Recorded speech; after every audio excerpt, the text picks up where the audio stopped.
Olá, sejam bem-vindos ao ExpertCast, podcast dedicado à inovação em saúde, com apoio da Agfa. Eu sou Gustavo Meireles, médico radiologista, fundador da comunidade de inovação em saúde e da Saúde 4x. É um prazer lhes dar as boas-vindas para mais um episódio do nosso podcast. A cada programa eu recebo convidados e convidadas especialistas em inovação com foco na área de saúde. Abordamos diferentes temas, como o papel da inteligência artificial, telesaúde, novos diagnósticos e tratamentos, monitoramento remoto de pacientes e diversas outras inovações que estão revolucionando a saúde. O objetivo é manter você a par das mais recentes tecnologias e das próximas novidades.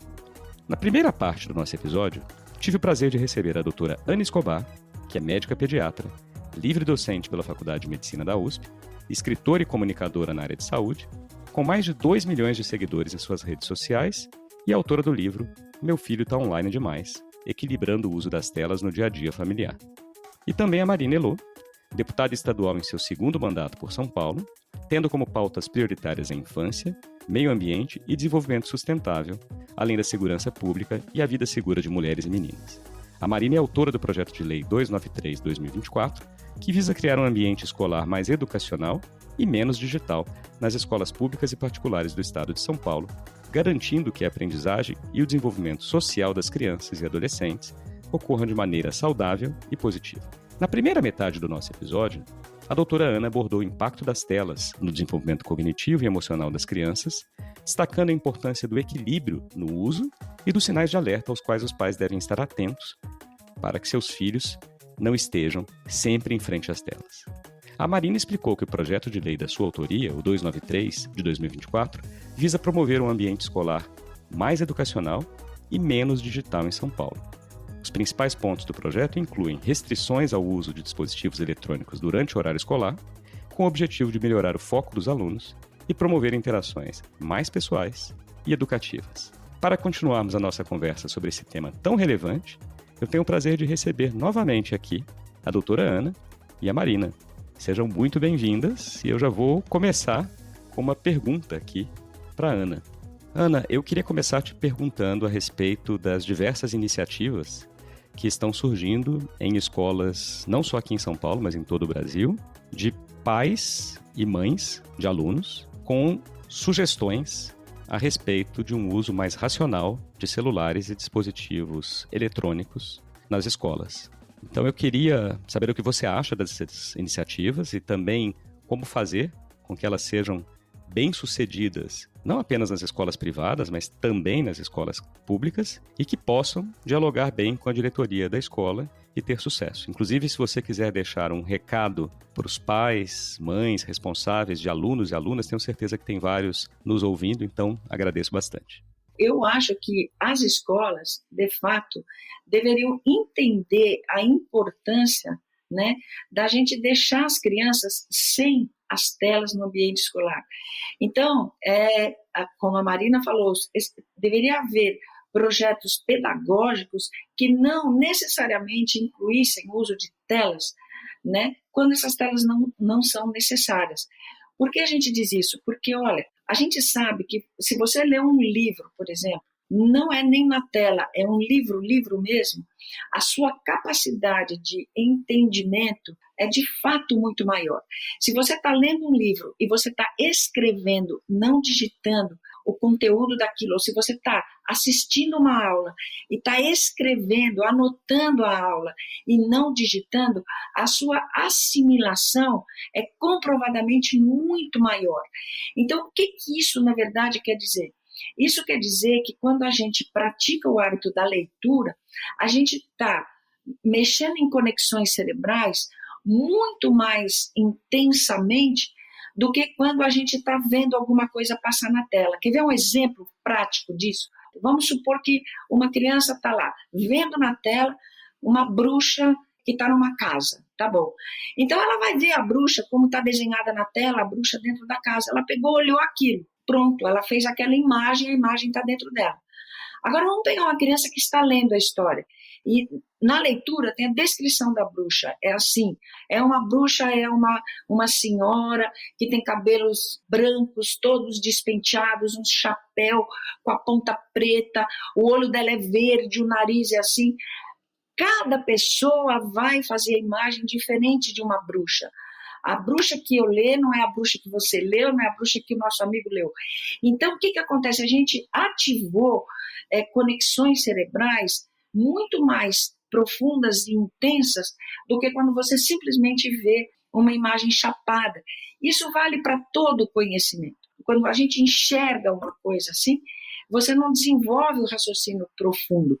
Tem até um livro também do Michel, a mesma coisa, falando a importância da leitura para que a gente forme essas conexões cerebrais.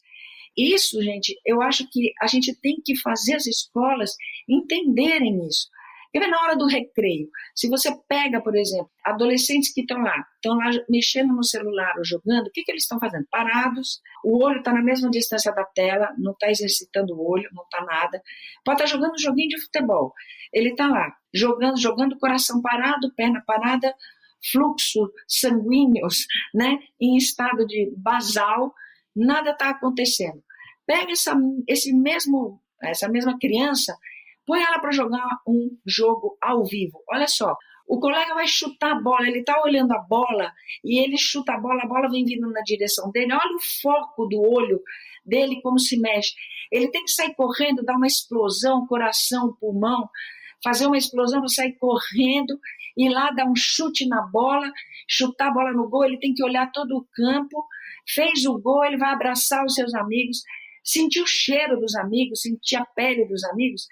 Gente, o cérebro, quando a gente tem uma vivência pessoal, presencial, eu falo isso, é como uma orquestra sinfônica funcionando. Quando a gente está numa telinha, é como só um instrumento está tocando. A gente estimula uma partezinha. Então, eu acho que se as escolas, respondendo agora a sua pergunta, Gustavo, se as escolas tiverem esse entendimento da importância disso, eu acho que os projetos pedagógicos ficam mais na linha do livro, na linha do presencial, sem o celular. O grande problema é que todo mundo acha que é moderno você ter uma tela, que é uma escola avançada, é uma escola do futuro, você está inserindo o seu filho no futuro, se você tem tela, se você tem coisas digitais. Gente, não é nada disso. O que vai diferenciar as pessoas no futuro não é quantos botõezinhos ela sabe mexer, é a capacidade dela de imaginar. E a capacidade de criação, de imaginação, definitivamente não se desenvolve com o uso de aparelhos eletrônicos. A gente desenvolve essa capacidade de imaginação e de criação quando a gente está lendo um livro, por exemplo, está jogando uma bola, por exemplo, está conversando com uma pessoa, por exemplo. Então, o que vai diferenciar a pessoa no futuro é a capacidade imaginativa dela de arrumar soluções criativas e não coisas já totalmente definidas. Então, eu acho que as escolas têm que entender isso. Na hora que se entende isso, talvez a gente consiga ter uma mudança dos projetos pedagógicos. Não vou falar para voltar para trás, não, mas para andar mais para frente. Muito bom. Gostei dessa mensagem de olhar para frente ainda e conseguir utilizar tanto o hábito de brincar, as interações, o mundo real, né? Isso. Aquele que foi ficando cada vez mais distante. Eu lembro aqui, bem, no ExpertCast, a gente já falou sobre inteligência artificial, sobre telesaúde, diversos temas. E eu me lembro sempre da inteligência artificial agora, tá todo mundo usando ChatGPT e similares, e tem a frase do Voltaire lá atrás que dizia que as pessoas devem um dia ser mais reconhecidas pelas perguntas que elas fazem, não pelas respostas que elas dão. E como fazer melhores perguntas? Exatamente nessa linha que a Ana colocou agora, incentivar o aprendizado para que tenha sempre uma análise crítica. E isso não vem ali sentado atrás de um videogame, de uma tela, de forma passiva, né? Então eu vou devolver a pergunta agora para a Marina. Eu fiz analogia, Marina, com a questão do cigarro, né? E recentemente o cirurgião-geral dos Estados Unidos, que é a principal porta-voz para questões de saúde lá, alertou para os riscos das mídias sociais e recomendou, inclusive, a inclusão de um rótulo de advertência nos aplicativos de mídia social, como um lembrete do risco dessas plataformas para a saúde mental e até saúde física, às vezes, dos jovens. Será que seria o caso da gente pensar a mesma coisa aqui no Brasil, não só controlando os dispositivos digitais, mas também advertindo a população quanto ao seu uso indiscriminado? E aí eu já te faço aquela outra pergunta aqui junto, né? Quais as resistências que você tem enfrentado com o PL, especialmente de quem está do outro lado e quer incentivar o uso das mídias?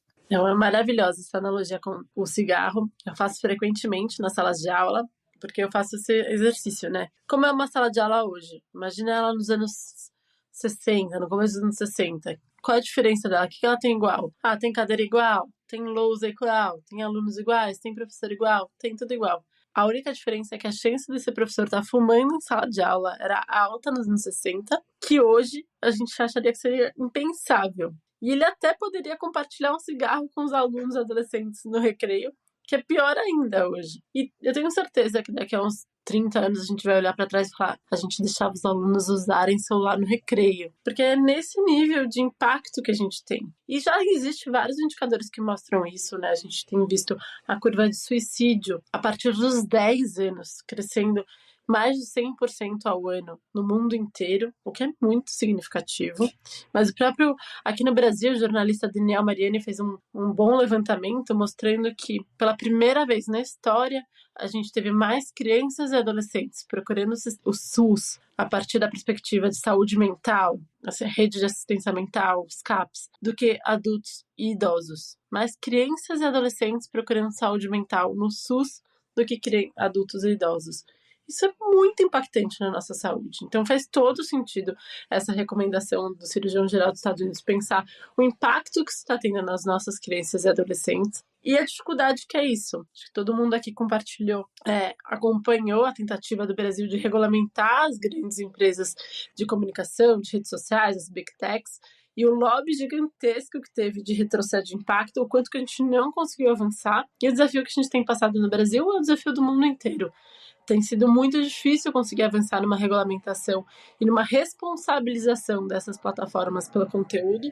E hoje a gente sabe, por exemplo, que o primeiro contato de pornografia de crianças de menos de 10 anos, e 80% das crianças de menos de 10 anos já tiveram contato com pornografia nos Estados Unidos por meio de redes sociais. E aqui no Brasil, principalmente por meio do WhatsApp, que os pais acham que é uma das redes mais inofensivas, e só tá no WhatsApp para falar comigo. E é no WhatsApp que muitas dessas coisas chegam. E a rede social não se tem nenhuma responsabilização por esse conteúdo. Então é um desafio muito grande, é uma boa sugestão dele. Acho que a gente tem um caminho como geração em avançarmos na discussão de como regulamentar as Big Techs, mas as nossas crianças e adolescentes não podem esperar. Não podem esperar nós adultos conseguirmos avançar nessa questão, não pode esperar a gente conseguir regulamentar as Big Techs. Por isso que é tão importante a gente conseguir preservar a escola e esse horário para que eles tenham espaços para criarem outras ferramentas, espaços para discutir de forma mais crítica esse uso e para que a gente paute essa discussão na sociedade, para que os pais se tornem mais conscientes e a gente consiga avançar na saúde das nossas crianças e adolescentes como a nossa prioridade zero. Acho ótimo, Marina, porque esse ponto, né, a gente teve a nossa Agência Nacional de Proteção de Dados, felizmente impedindo que essas grandes empresas de mídias sociais utilizem dados dos brasileiros para treinar ferramentas de inteligência artificial. Então já foi um passo à frente, a gente sabe que a luta é difícil. Nós estamos chegando no final aqui, eu queria passar para uma última pergunta para a Ana e para suas mensagens finais para mães, pais, educadores, crianças e escolas a respeito do uso das telas, Ana. Bom, então foi um prazer enorme estar aqui com vocês. E assim, eu acho que as telas fazem parte da nossa vida, farão parte da nossa vida com cada vez mais intensidade, né? A tecnologia está aí e a gente não pode fugir dela. Porém, a gente tem que ensinar os nossos filhos a entrar nesse mundo tecnológico.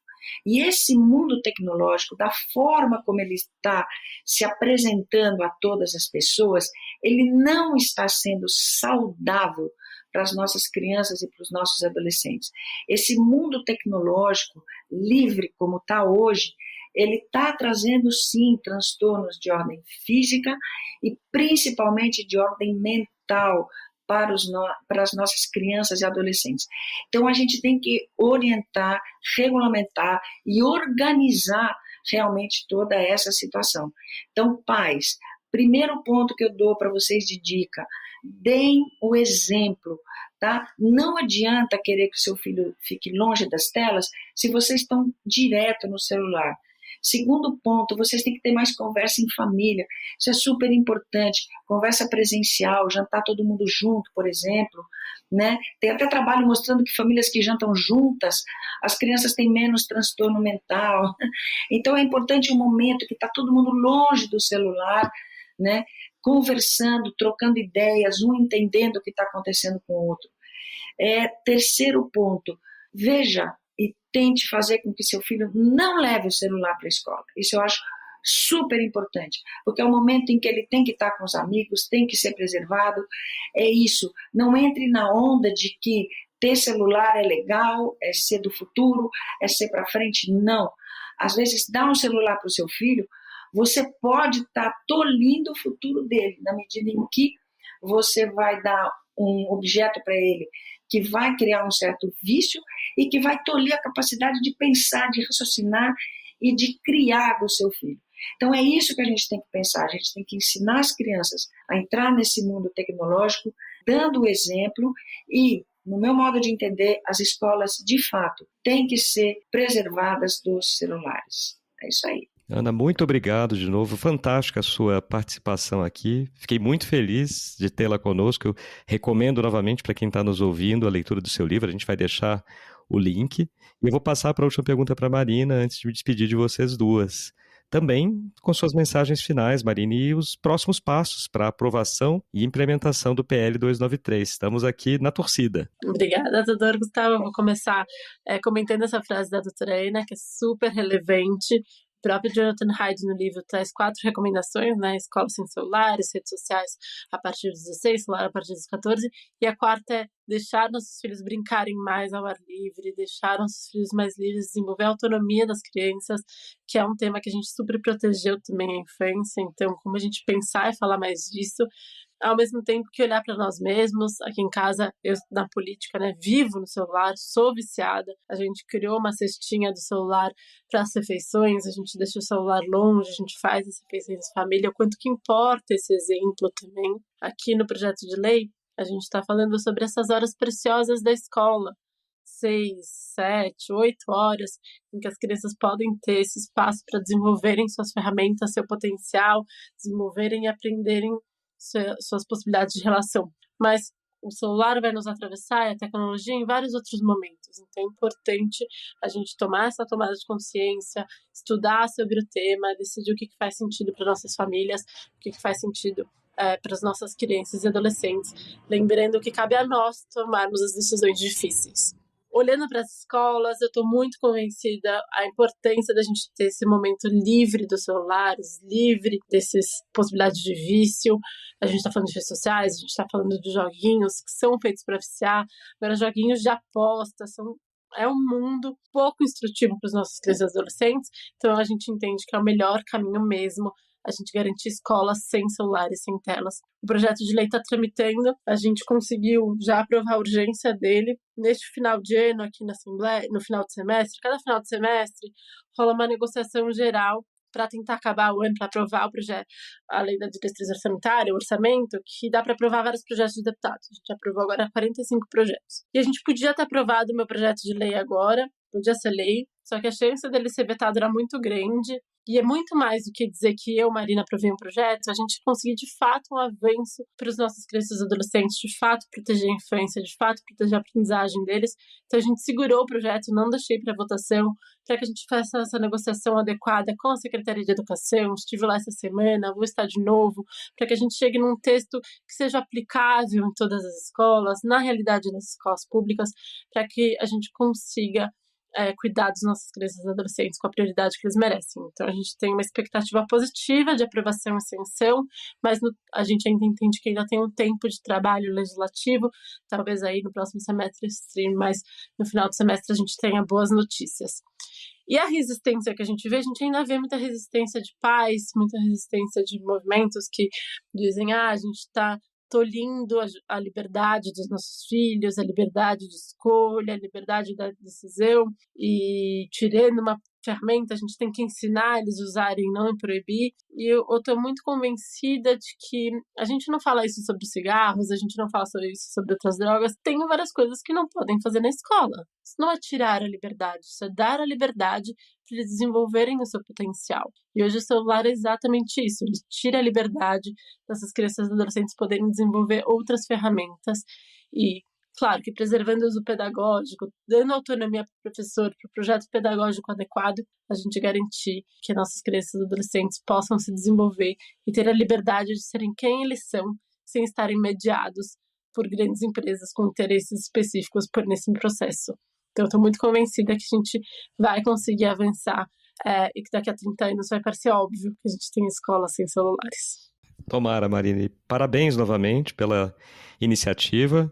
Conte conosco aqui, população, para que a gente apoie bastante, porque tem um movimento pró muito grande e estamos aqui para apoiá-la. Faz muita diferença. Eu queria agradecer as duas aqui, Ana, Marina, foi um prazer ter vocês aqui. Meus parabéns pelas iniciativas, pela promoção deste uso racional das telas e do banimento dos celulares nas escolas, feito por vocês duas. Obrigado, eu agradeço aqui em nome dos pais, mães, crianças, todos interessados nesse tema. Um prazer ter vocês duas aqui. Obrigada, eu que agradeço. O prazer foi todo meu, sou muito fã da doutora Ana também. Com certeza, espaços como esse ajudam muito na conscientização da população, na pressão pelo governo. Então, obrigada, doutor Gustavo, parabéns pelo tema, pelo texto e por trazer essa discussão tão atual num espaço de saúde e tecnologia. Muito obrigado. E antes de fechar aqui o episódio, eu queria só deixar alguns agradecimentos a pessoas que nos ajudaram muito a torná-lo possível. A Joana Buchan Ribeiro, que é sócia da Ana, pedagoga, e que me auxiliou muito aqui a conciliar nossas agendas. A doutora Florência Fux, que é pediatra dos meus filhos e que me sugeriu conversar com a Marina. A Catarina Fugulin e Milena Arantes, que enviaram algumas perguntas para as nossas convidadas.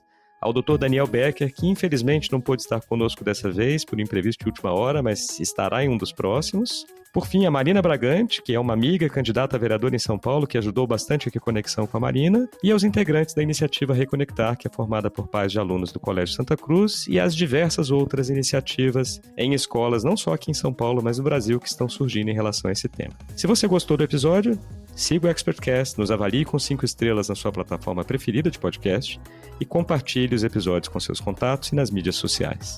Assim, disseminamos a informação de qualidade e ajudamos a aumentar o interesse por inovação e empreendedorismo na saúde. Obrigado pela companhia e até o próximo episódio.